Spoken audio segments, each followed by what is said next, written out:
इधर उनकी सखियां थीं जया और विजया। वो कहने लगी, मां पार्वती जी हमारा स्वतंत्र गण होना चाहिए। कहा क्यों? कहा ये जितने गण हैं सब शिव जी के हैं, यही लोग हम लोगों की रखवारी आदि में रहते हैं, लेकिन हम लोगों की सुनते नहीं हैं। जब हम लोग कुछ कहते हैं तो कहते हैं शिव जी से कहलवाइए। जब शिव जी से कहलवाएंगे तब हम मानेंगे, नहीं तो सीधे नहीं मानेंगे। तो हम लोगों को हर बात शिव जी से कहनी पड़ती है। अब बहुत सी बातें ऐसी होती हैं जो शिव जी के सामने कहने में हम लोगों को संकोच होता है, लेकिन हर बात शिव जी से कहो तब ये लोग उसको सुने तब माने, तो हम लोगों को बहुत दिक्कत है। इसलिए अपना गण होना चाहिए। और एक दिन घटना क्या घट गई कि जया विजया के साथ भगवती स्नान करने लगी और नंदी जी को दरवाजे पर बैठा दिया कि नंदी बाबा कोई आने ना पाए, हम लोग स्नान कर रहे हैं। तो नंदी जी वहां मुस्तैद होकर के पहरा देने लगे। किसी को नहीं आने दे रहे थे, लेकिन तब तक भगवान शिव आ गए।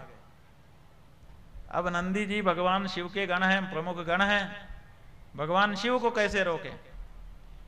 बड़ी हिम्मत जुटा के बोले, मां स्नान कर रही हैं। कहा कोई बात नहीं, कोई बात नहीं, हटो। अब आगे क्या कहें वो? तो नंदी कुछ बोल नहीं पाए। डांट करके नंदी को भगवान शिव अंदर चले गए। परिणाम क्या हुआ? बड़ा संकोच हुआ जया विजया को भी और भगवती पार्वती को भी। जल्दी से वो लोग किसी तरह से अपनी मर्यादा बचा के खड़ी हुई। जब भगवान शिव बातचीत करके चले गए तो जया विजया ने कहा, मां देखो हम बहुत दिन से कह रहे हैं अपना गण होना चाहिए। अपना गण होगा तो किसी की नहीं सुनेगा, अपनी सुनेगा। इसलिए अपना गण तैयार करिए, आप देर मत करिए। तो अभी अभी घटना घटी थी, पार्वती जी को जच गई। उन्होंने कहा बिल्कुल ठीक कहती हो।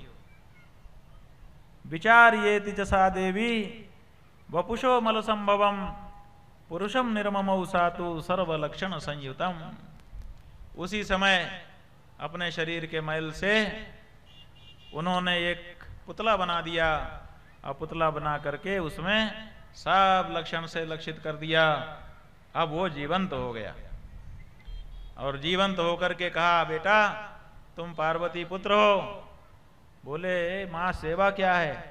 कहा द्वारपाल बन जाओ, दरवाजे पर खड़े रहो और खबरदार जो कोई आए किसी को चेहरा देखना ही मत, कोई आना नहीं चाहिए। जब हम किसी को बुलाएं तब कोई आए, नहीं तो आए नहीं। तो गणेश जी लाठी लेकर के खड़े हो गए पहरेदार बन करके। मां ने पहला पहला काम बनाया है, कोई बताया है, कोई चूक नहीं होनी चाहिए। बिल्कुल मुस्तैद, एकदम सन्नद्ध। और फिर भगवान की ऐसी लीला कि और कोई तो नहीं आया, शिव जी ही आ गए और चले जाने लगे सीधे दरवाजे के अंदर। गणेश जी ने लाठी रोक टेक दी, सामने अड़ा दी। ए भाई कौन है आप? अब वो तो जानते नहीं थे, अभी पिता से परिचय नहीं हुआ था। कौन है आप? कहां अंदर चले जा रहे हैं? रुकिए। भगवान शिव ने देखा ये कौन है नया नया।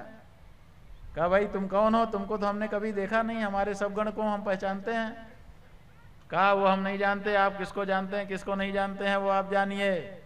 हम पार्वती पुत्र हैं और द्वारपाल बन कर खड़े हैं। माता की आज्ञा है कि बिना मेरी आज्ञा कोई ना आने पाए, इसलिए खबरदार अंदर मत जाइए।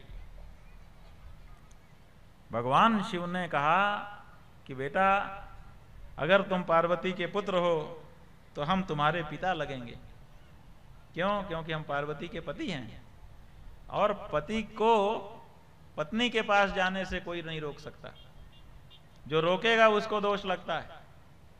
और किसी गृहस्थ स्वामी को, ये जो घर है ना जिसके दरवाजे पे तुम खड़े हो, ये घर हमारा है, और किसी घर में घर के स्वामी को, घर के मालिक को जाने से रोकना ये भी अपराध है। तो ये अपराध आप कर रहे हो। उन्होंने कहा अपराध करना पड़े तो अपराध भी करने को मैं तैयार हूं, मां की आज्ञा नहीं टाल सकता। मैं नहीं जानता कि क्या अपराध है क्या अपराध नहीं है, मैं तो कार्य करता हूं, मैं तो सेवक हूं। ये मेरी माँ जानती होगी कि क्या सही है क्या गलत, वो विचार करेगी। मुझे तो विचार करके ही उसने आदेश किया होगा, इसलिए उसके आदेश का पालन मैं करूंगा। अब भगवान शंकर ने समझा कि कोई कठिन व्यक्ति से हमारा पाला पड़ गया है, अब इससे वाद विवाद में हम जीत नहीं सकते। तो उन्होंने लाठी डंडा एक तरफ किया और घुसने लगे, अनादर करके घुसने लगे। और भगवान गणेश, उनका तो स्वभाव ही ऐसा है, नते तराति भी करम, जो उनको नमस्ते किए बिना आगे बढ़ जाता है उसको बहुत भय कर देते हैं, और जो नमन करके आगे बढ़ता है उसके सब काम सही कर देते हैं। उनका स्वभाव है, वो अनादर करके जाने वाले को स्वीकार नहीं कर सकते हैं। जैसे ही लाठी घटाई शंकर जी, अंदर घुसने लगे, वैसे लाठी उठा करके और दे मारा। भगवान शिव के सिर पर डंडा लग गया। भगवान शिव ने कहा, ये कौन है? आज तक ऐसी हिम्मत किसी और ने नहीं की। ये पार्वती का पुत्र अपने आप को बताता है। पार्वती जी ने एक ऐसा पुत्र उत्पन्न किया है और कैसे संस्कार उसको दिए। ऐसा बालक जीवित रहने योग्य नहीं है। इसलिए उन्होंने त्रिशूल उठाया, और चूंकि प्रहार पहले कर ही चुका था, तो जो व्यक्ति अपने सामने प्रहार कर रहा हो उसके ऊपर प्रहार करने में अधर्म नहीं है। तो गणेश जी प्रहार कर चुके थे, इसलिए उनके ऊपर प्रहार करने में अब अधिकार मिल गया था शिव जी को। तो उन्होंने त्रिशूल जो मारा तो गला कट करके जो सिर था वो तो ब्रह्मलोक में चला गया, धड़ गिर पड़ा, निश्चेष्ट हो गया। शिव जी अंदर पहुंच गए। अब जया विजया खड़ी थी। उन्होंने कहा कि द्वार पर हमारा गण खड़ा है, और शिव जी अंदर आ गए। शिव जी पार्वती जी से बात करने लगे। जया विजया ने दौड़ करके दरवाजे पे जाके नजारा देखा और दौड़ करके लौट करके आई, बड़ा अनर्थ हो गया, अनर्थ हो गया। पार्वती जी ने कहा, क्या अनर्थ हो गया? तो सारी घटना बता दी कि गणेश तो पड़े हुए हैं। पार्वती जी ने कहा, महाराज ये तो गलत हो गया, तत्काल हमारे बालक को जीवित करिए। आपको कम से कम हमसे पूछ तो लेना चाहिए था कि किस उद्देश्य से हमने इस बालक का जीवन, इसको बालक को जीवन दिया है। आपने कुछ पूछा भी नहीं, समझा भी नहीं, और आपने उसका वध कर दिया। मैं कुछ सुनना नहीं चाहती, पहले इसको जीवित करिए। भगवान शिव ने कहा, लाओ सिर जोड़ देते हैं, संजीवनी मंत्र है हमारे पास। तो लोग खोजने लगे कि सिर कहां गया, तो सिर तो उपलब्ध ही नहीं था, वो तो ब्रह्मलोक चला गया। तो भगवान शिव ने कहा कि ऐसा करो कि जंगल में चले जाओ, और वहां कोई हाथी होगा, वो हाथी सब की अपने हाथियों की तरफ पीठ करके सोया हुआ होगा, उसी हाथी का सिर काट करके ले आओ। तो गण गए, जाकर के उसी हाथी का सिर काट करके ले आए, और उस बालक के धड़ पर रख करके भगवान शिव ने संजीवनी मंत्र पढ़ दिया। तो हाथी के सिर से वो बालक फिर से जीवित हो गया। अब लोग पूछते हैं कि महाराज, एक बालक को जीवन देने के लिए, माने किसी को प्राण देने के लिए किसी का प्राण ले लेना, ये कहां तक सही है? अपनी पत्नी के बेटे को, पार्वती के पुत्र को जीवित करने के लिए हाथी को भगवान शंकर ने मरवा दिया। तो उनको पता नहीं है, ब्रह्मवैवर्त पुराण में विस्तार से यह कथा आई हुई है। वहां कथा यह है कि एक बार दुर्वासा ऋषि भगवान विष्णु के लोक में गए। भगवान विष्णु ने उनके ऊपर प्रसन्न होकर के उनको अपना जो प्रिय पारिजात पुष्प है वो प्रदान कर दिया, और कहा कि देखो ये पारिजात मैं दुर्वासा जी तुमको दे रहा हूं, इसको सिर पर धारण कर लो। जिसके सिर पर ये चला जाएगा, पुष्प चढ़ जाएगा, वो सर्व पूज्य हो जाएगा। संसार में उससे बड़ा पूजनीय दूसरा कोई नहीं होगा। दुर्वासा ये लो।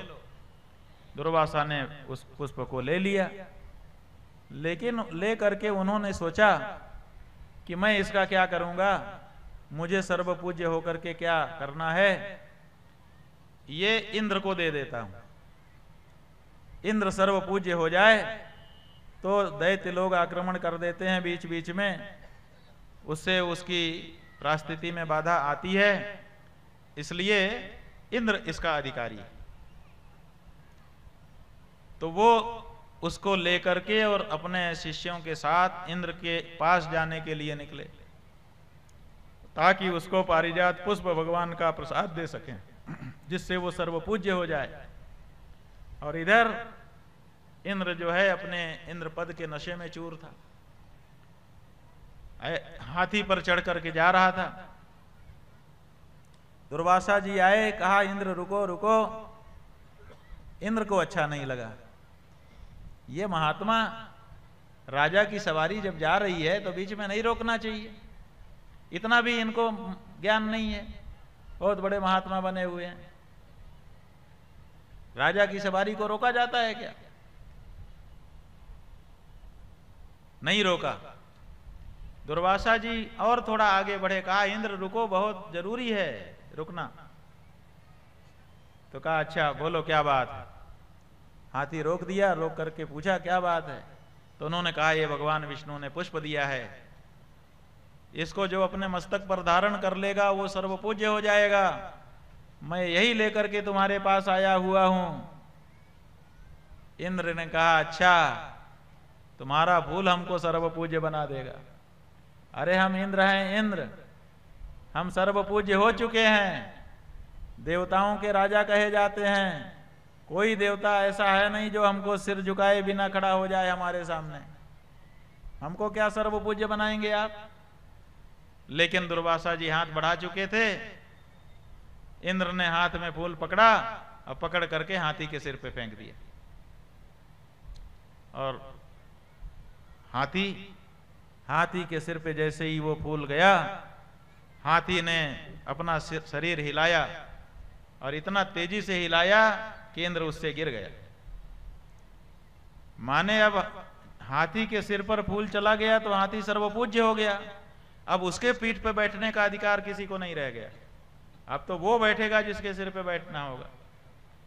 तो इसलिए उसने गिरा दिया, और गिरा करके उसने ये संकेत भी दे दिया कि अब तुम्हारा पद तुमसे छिन जाएगा, तुम्हारी संपत्ति श्री शोभा सब समाप्त हो जाएगी, तुमने भगवान के चढ़े हुए फूल का अपमान कर दिया। तो इंद्र के यहां से लक्ष्मी, जो स्वर्ग लक्ष्मी थी, वो चली गई। वहीं पर यह प्रश्न भी आया है कि लक्ष्मी जी समुद्र की कन्या कैसे बनी। तो बताया है कि जिस समय स्वर्ग से इंद्र के यहां से लक्ष्मी जी निकली तो वो भगवान नारायण के यहां गई कि अब हम स्वर्ग में नहीं रहेंगे, इंद्र जो है भगवान के प्रसाद का अपमान करता है। भगवान ने कहा ठीक है रहो, लेकिन बेटा कितने दिन रहोगी, जिसका स्थान जहां होता है उसको वहीं रहना चाहिए। एक स्त्री का स्थान कहां है, कहा या तो पिता के घर, या तो पति के घर, या पुत्र के घर। तो कहा कि ठीक है, अब हम समुद्र के यहां कन्या के रूप में जन्मेंगे। तो इसीलिए समुद्र के यहां कन्या के रूप में जन्म करके रहीं, और फिर उनको पाने के लिए, ताकि स्वर्ग में फिर से स्वर्ग लक्ष्मी प्रतिष्ठित हो जाए, इसके लिए समुद्र मंथन करवाया गया। समुद्र मंथन असल में लक्ष्मी के लिए करवाया गया था, ये वहां पर कथा है। तो क्या हुआ कि वो जो हाथी था उसने इंद्र को गिराया और जंगल में भाग गया, और जंगल में जा करके वो सब हाथियों को पीछे करके सोता था। क्यों? क्योंकि सबसे विशेष था, किसी को अपने आगे आने नहीं देता था। क्यों? उसका स्वभाव ऐसा हो गया। तो भगवान को इस बात का पता था कि वो सर्वपूज्य होगा, इसलिए उसका सिर मंगवाया जाए। क्यों? क्योंकि ये गणेश भी आगे चल के सर्वपूज्य, प्रथम पूज्य होने वाला है, इसलिए इसको उस हाथी का सिर अगर लगा दिया जाए तो ये प्रथम पूज्य हो जाएगा। इसके लिए हाथी का सिर लगाया गया, ताकि बेटा प्रथम पूज्य हो जाए।